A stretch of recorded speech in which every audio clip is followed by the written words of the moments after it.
तिला मठात बोलावलं, ओळख वाढवली, भेटायच्या बहाण्याने मग लॉजवर नेलं, विवस्त्र फोटो दाखवत तिला ब्लॅकमेलही केलं. नाशिकच्या आणखी एका भोंदू बाबाचे समोर आलेले कारनामे. नाशिकच्या भोंदू अशोक खरात प्रकरणामुळे महाराष्ट्रभरातून संताप व्यक्त होतोय. अशातच आता आणखी एका भोंदू बाबाचे प्रताप समोर आलेत. महत्वाची गोष्ट म्हणजे हा भोंदू बाबा देखील नाशिकचाच. एका पीडितेनं समोर येत सांगितलेली आपबीती, नाशिकच्या आणखीन एका भोंदू बाबाचे उघड झालेले कारनामे या व्हिडिओच्या माध्यमातून जाणून घेऊ.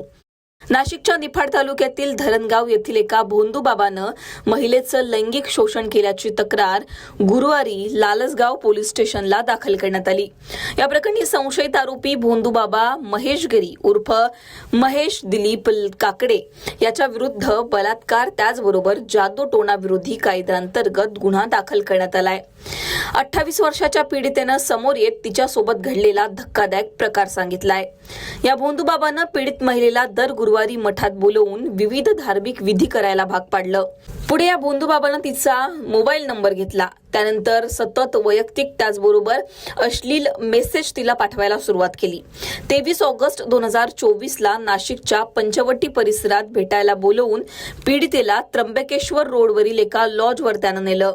माझ्याकडे दैवी शक्ती आहे, तू विरोध करू शकणार नाहीस अशी भीती त्यानं तिला दाखवली आणि तिच्यासोबत संबंध ठेवले.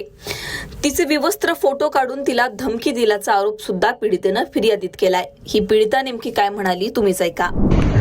धारणगाव येथील खडक धारणगाव निफाड तालुक्यातील खडक धारणगाव येथील प्रतिगाणगापूर म्हणून मठ आहे. त्या मठामधला जो महेशगिरी बाबा आहे, महेशगिरी नावाचा, तो त्यांनी माझ्यावर जे लैंगिक अत्याचार केले त्या अत्याचारांविरुद्ध मी लासलगाव पोलीस स्टेशनमध्ये आज आली आहे तक्रार नोंदवण्यासाठी.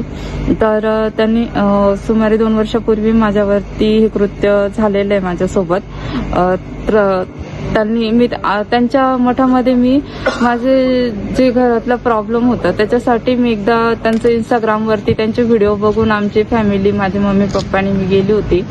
त्याच्यानंतर त्यांनी तिथे आम्हाला दर गुरुवारी यायला सांगितलं आणि त्यांचं जे पापविनाशी तीर्थ आहे त्या तीर्थामध्ये आंघोळ करायला लावली त्या तळ्यामध्ये.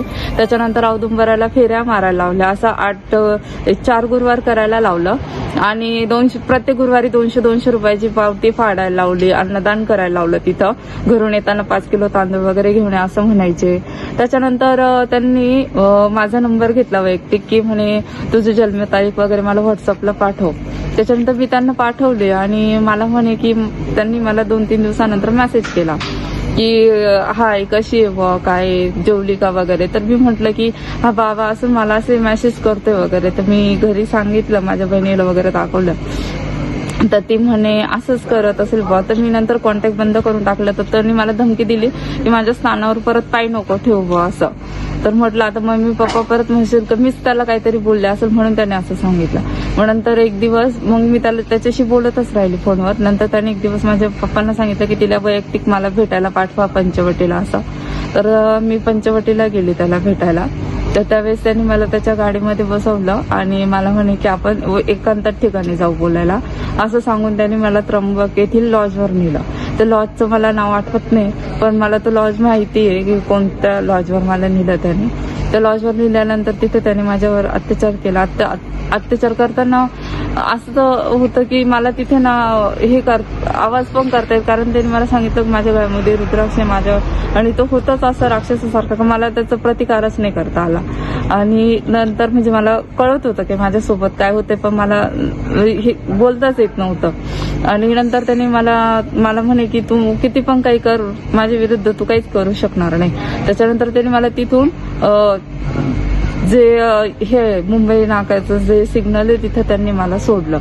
त्यामुळे लैंगिक छळामुळे ही पीडिता मानसिक धक्क्यात गेली होती. कुटुंबियांच्या भीतीमुळे आणि संशयित आरोपीच्या प्रभावामुळे तिने तक्रार देणं टाळलं होतं. पण त्यानंतर अंधश्रद्धा निर्मूलन समितीच्या कार्यकर्त्यांनी पीडितेला धीर दिला आणि त्यानंतर तिने अखेर पुढे येत लालसगाव पोलीस ठाणं गाठलं. त्यामुळे अशोक खरात नंतर नाशिकच्या आणखीन एका भोंदू बाबाचा हा पर्दाफाश झालाय. तुम्हाला यावर काय वाटतं? तुमची याबद्दलची मतं कमेंटमध्ये सांगा. लोकमतला सबस्क्राईब केलं नसेल तर सबस्क्राईब करायला विसरू नका.